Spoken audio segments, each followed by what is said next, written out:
Alathur sevens football tournament 2024 ജനുവരി 14 തുടക്കമാകും.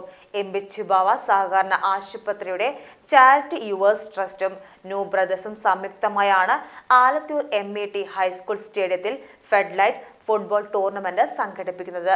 ഒരു മാസം നീണ്ടു നിൽക്കുന്നതാണ് tournament.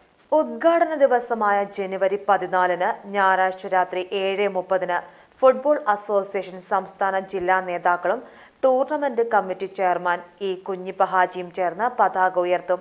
Football പ്രേമികളുടെ ആരാധകനായ commander Shaiju Damodaran ഉദ്ഘാടനം ചെയ്യും.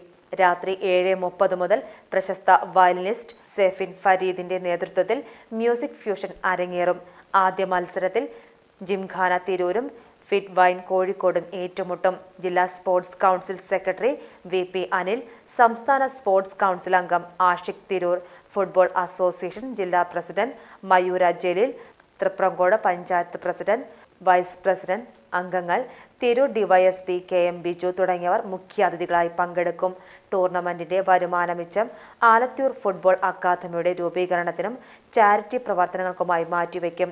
മത്സരത്തിലെ winners trophy MB. Chibava memorial സഹകരണ ആശുപത്രിയും റണ്ണേഴ്സ് ട്രോഫി ആലത്തൂർ മൗണ്ട് ഗ്രാൻഡ്സും സ്പോൺസർ ചെയ്യും.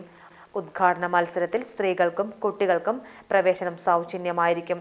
വാർത്താ സമ്മേളനത്തിൽ ആശുപത്രി chairman A Sivadasan, tournament committee chairman E Kunhippa tournament committee general secretary K Muhammad Firoz, M Shamsuddin, ആശുപത്രി managing director K Shuhaib Ali എന്നിവർ പങ്കെടുത്തു.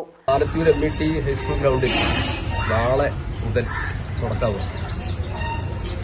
ചിബാവ ആശുപത്രിയുടെ ചാരിറ്റി വിഭാഗമായിട്ടുള്ള യുവേഴ്സ് ട്രസ്റ്റ്, അതുപോലെ തന്നെ ന്യൂ ബ്രദേഴ്സ് ക്ലബ്ബ്, ഇവരുടെ സംയുക്ത സംരംഭമാണ് ഈ ഫുട്ബോൾ മാച്ച്. കഴിഞ്ഞ വർഷം വളരെ വിജയകരമായി ഫ്ലഡ് ലിറ്റ് സ്റ്റേഡിയത്തിലാണ് നമ്മൾ നടത്തിയത്.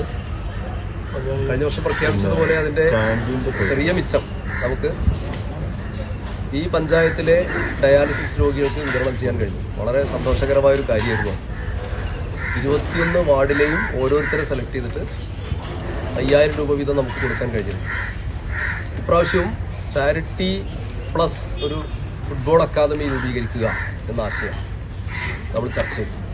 അതാവുമ്പോൾ സെലക്ട് ചെയ്ത കുട്ടികൾക്ക് കൃത്യമായി പരിശീലനം നൽകാൻ കഴിയും.